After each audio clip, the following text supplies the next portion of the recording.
오늘은 그 법정 스님의 책을 서문만 조금 읽어보겠습니다. 뜰하게 절쭉, 라일락, 자목련 등 여러 가지 꽃들이 한창 피어 있습니다. 더러 꽃구경 안 가십니까? 세상 사는데 바쁘다고 해서 모른 채 하지 말고 1년에 한두 차례씩 피어나는 꽃들 앞에 서 보세요. 꽃들은 저마다 자기 나름의 빛깔과 모양과 향기를 지니고 있습니다. 지금 피어있는 꽃들을 보세요. 저마다 자기 특성과 자기 모습을 지니고 유감없이 활짝 피어남으로 해서 우주적인 조화를 이루고 있습니다. 꽃들은 다른 꽃들에 대해 신경을 쓰지 않습니다. 다른 꽃들을 닮으려고도 하지 않습니다. 저마다 자기 나름의 모습을 지니고 있습니다. 라일락이 철쭉을 닮으려고 한다거나 목련이 진달래를 닮으려고 하는 일은 절대로 없습니다. 모두 다 자기 나름의 특성을 한껏 발휘하고 있습니다. 자기 내면에 지닌 가장 맑고 향기롭고 아름다운 그런 요소들을 마음껏 발산하고 있습니다. 자연은 우리에게 위대한 교사입니다. 우리들에게 그냥 주어져 있는 나무나 풀이나 산 또는 강이 아니라 우리에게 많은 것을 베풀어 주면서 또한 많은 것을 가르쳐 주는 훌륭한 교사입니다. 그렇기 때문에 자연을 가까이 하면 사람이 자기 본래의 모습과 자기가 설 자리를 잃지 않습니다. 반면에 자연을 멀리하게 되면 우리 스스로의 삶 자체가 불자연스럽게 됩니다. 그러므로 기회 있는 대로 자연과 접할 수 있어야 합니다. 사람 말을 듣는 것은 그리 대단한 일이 아닙니다. 누구나 할 수 있는 얘기고 생각하면 알 수 있는 일들이지만 자연은 우리가 찾아 나서지 않으면 접할 기회가 없습니다. 사람은 자기 몫의 삶을 살 줄 알아야 합니다. 사람에게는 저마다 자기 몫의 삶, 자기 그릇이 있습니다. 따라서 자기 그릇에 자기 삶을 채워가며 살아야지 남의 그릇을 넘본다든가 자기 삶을 이탈하고 남의 삶처럼 살려고 하면 그건 잘못 살고 있는 것입니다. 왜냐하면 사람은 저마다 각기 다른 특성을 지니고 있기 때문입니다. 태어날 때 홀로 태어나듯이 저마다 독특한 자기 특성이 있기 때문에 누구를 닮으라고 하면 자기 삶 자체가 어디로 사라지고 맙니다. 제가 아는 집을 이야기해 볼까 합니다. 그 집은 생활 수준이 중산층으로 아이들 둘에 내외 모두 4식구가 단독주택에서 살아왔습니다. 단독주택에 사는 데는 일이 많습니다. 그래서 그 집 주부가 불편하게 여기어 제법 큰 아파트로 이사를 갔답니다. 아파트에 살아보니 옛날과 비교해 그렇게 편리하더랍니다. 식사 문제도 그렇고 화장실 문제도 그렇고 모든 것이 편리해졌습니다. 나도 그 집에 한번 가보니 주부는 행복에 겨워했습니다. 자기네 아파트를 자랑도 하고 싶어 곧잘 친구들을 불러 모아 차도 마시며 잘 지내고 있었습니다. 그런데 얼마 전부터 그렇게 행복에 겨워하던 그 집 주부는 풀이 죽어 있었습니다. 왜 그렇게 풀이 죽었느냐고 했더니 자기 친구가 새로 아파트를 샀다고 해서 가보았더니 자기 집은 그 집에 비하면 너무 초라하고 보잘것없는 집이라는 것입니다. 사람의 욕심에는 이렇게 한계가 없습니다.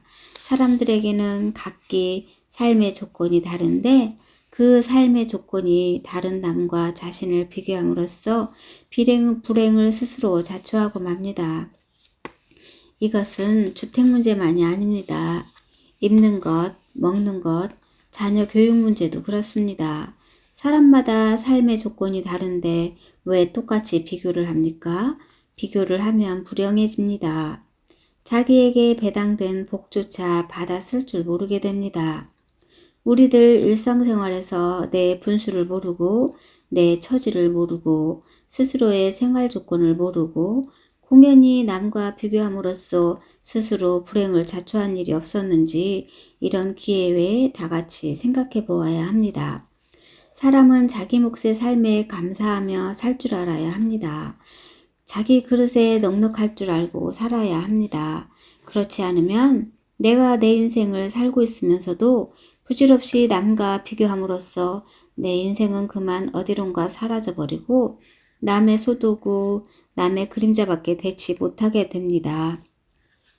우리가 사람일 수 있는 것은 자기 나름의 빛깔과 모습과 향기를 지니고 있기 때문이며 그런 모습으로 전 사회적인 조화를 이룰 수 있어야 합니다. 다시 꽃들을 보세요. 철쭉도 있고 라일락도 있고 라일락이라 하더라도 보랏빛도 있고 흰빛도 있지 않습니까? 목련도 자목련과 백목련이 있듯이 저마다 자기 빛깔과 모양과 향기를 지니고 있습니다. 그렇기 때문에 비교해서는 안 됩니다. 우리 집 살림, 내 가족끼리 사는 현실은 이 세상에서 단 하나밖에 없는 소중한 것인 줄 아십시오. 그렇지 않으면 내가 내 인생을 살면서 빈 껍풀처럼 남의 소도구처럼 그렇게 살고 맙니다. 사람은 또 자기 자신의 얼굴을 지니고 살아야 합니다. 또한 자신의 얼굴을 만들어가야 합니다. 얼굴이란 하루아침에 이루어진 것이 아닙니다. 많은 세월을 두고 그렇게 형성된 것입니다. 설령 오늘 태어난 아이라 하더라도 엄마 뱃속에서 10달 동안 이루어진 것입니다. 얼굴이란 무엇입니까? 그것은 얼의 꼴, 즉 우리 정신의 탈입니다. 자기가 신체적인 행동이나 말씨, 생각으로 순간순간 익혀온 업이 밖으로 드러난 모습입니다. 그것이 바로 얼굴입니다. 그렇기 때문에 그 많은 사람들이 제각기 다른 얼굴을 하고 있는 것입니다. 미스 코리아보다 더 예쁜 딸을 낳고 싶은데 그렇게 안 되는 것은 업이 다르기 때문입니다. 부모의 업도 다르고 태어난 자식의 업도 다르고 그 전에 익힌 업도 달라서 서로 다른 모습을 하고 있는 것입니다. 자기 아이가 다른 집 아이에 비해 신체적인 결함이 있거나 용모가 부족하다고 생각하지 마세요. 그것이 그 아이의 모습, 그 아이가 지니고 있는 업의 모습입니다. 물론 어른도 마찬가지입니다. 사람은 저마다 자기 얼굴도 지니고 이 세상을 살아갑니다. 그래서 얼굴을 그 사람의 이력서라고 합니다. 자기 이력서를 거울로 한번 들여다보세요. 이 풍진 세상을 40년, 50년 살다 보면 주름도 생기고 기미도 끼기 마련입니다. 옛날 젊었을 때 찍은 사진을 보고 아, 이런 세월도 있었구나 하고 지금 자기 모습을 한탄할 필요는 없습니다. 그때는 그 시절의 모습이고 지금은 오늘의 내 모습입니다. 주름이 있으면 어떻습니까? 주름이 없다면 오히려 엄마의 얼굴이 아닙니다. 걱정 근심이 없다면 엄마의 자격도 따르지 않습니다. 자식 걱정, 남편 걱정, 이웃사촌 걱정, 그래서 주름이 늘어나는 것 아닙니까? 겉모습 고친다고 예뻐지는 건 아닙니다. 안으로 예뻐지는 업을 익혀야지요. 가장 아름답고 착한 삶을 순간순간 이루어 나가야 그것이 밖으로 비치어 나오죠. 예뻐지고 싶은 마음 자체는 나무랄 수 없는 겁니다. 그런데 착각들 하지 마세요.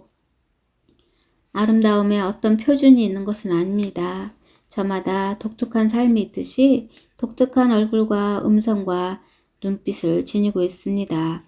안으로 아름답고 착하게 살면 그의 모습으로 그 아름다움이 배어나오는 것입니다. 아름다움은 얼굴이 어떻게 생겼든지 간에 아름답게 착하게 살 때 저절로 피어나는 꽃입니다. 누구든 무슨 일에 순수하게 몰입하는 것을 보세요. 얼마나 아름답습니까? 제가 감명받은 책 한 권을 소개하겠습니다. 안과 의사 공병우 박사의 자서전인 나는 내 식대로 살아왔다입니다. 이분은 아주 독특한 개성을 지니고 살아오신 분입니다. 하신 일도 많습니다. 우리나라 최초로 고성능 한글 타자기를 발명하셨고 지금도 한글 기계화를 위해 컴퓨터 개발에 몰두하고 계시며 72세에 시작한 사진도 좋은 작품을 많이 만들어내신 분입니다. 이분의 자서전 안에 미리 써둔 유서가 있습니다. 그중 몇 가지를 소개하지요. 이분은 자기가 죽어도 일절 남에게 알리지 말랍니다. 장례식이나 추도식도 하지 말고 빨리 시체를 처리하라고 합니다. 시체에서 조직이나 장기가 다른 사람의 치료에 사용될 수 있으면 그것을 꺼내어 쓴 후 나머지는 병리학과 해부학의 연구 목적으로 사용할 수 있도록 의과대학에 기증해 달랍니다. 만약 이처럼 할 수 없다면 숨이 끊어진 24시간 이내에 화장이나 수장을 시켜달랍니다. 만약 이것도 법적으로 불가능하다면 가장 가까운 공동묘지에 매장하는데 그때도 새 옷으로 갈아입히지 말고 입던 옷 그대로 또 널도 가장 싼 것을 쓰고 묘지도 최소한의 면적에 묻어달랍니다. 혹 여행 중 사망하면 찾지 말고 죽은 지 한 달 후에 점차 알리라고 합니다. 또 매장되었을 경우 묘지 소재도 알리지 말고 화장했을 경우 재를 조금도 남겨두지 말라고 했습니다. 이 어른의 유서에는 그분 나름의 투철한 삶의 의지가 담겨 있습니다. 평소에 그렇게 살았기 때문에 그렇게 유언하고 있는 것입니다. 요즘 큰 스님들보다도 훨씬 더 선사다운 죽음이라고 저는 평가하고 싶습니다. 모든 것은 항상 변합니다. 꽃이 항상 피어 있는 것이 아닙니다. 저 꽃들도 며칠 지나면 다 지고 맙니다. 안팎으로 내면과 외부에서 상황은 늘 변하면서 고정되어 있지 않습니다. 그래서 재행무상이다. 모든 것은 덧없다고 한 것입니다. 이 세상에서 영원한 것은 아무것도 없습니다. 지금 이 자리에 모인 우리들도 저마다 자기에게 주어진 시간과 능력이 다하게 되면 언젠가는 이 지상에서 덧없이 사라져 갈 것입니다. 이 순간순간 우리가 하는 일이 곧 구체적인 내 인생의 내용이 되고 개인의 역사가 됩니다. 내 인생은 내 스스로 만들어가는 것이지 누가 만들어줄 수 있는 것이 아닙니다. 그래서 저마다 자기 삶에 대한 책임이 있는 것입니다. 사람은 시시로 현재 자신의 삶을 되돌아볼 줄 알아야 합니다. 그래서 떳떳한 인간으로서 향상의 길로 보다 값 있는 길로 털고 나서야 합니다.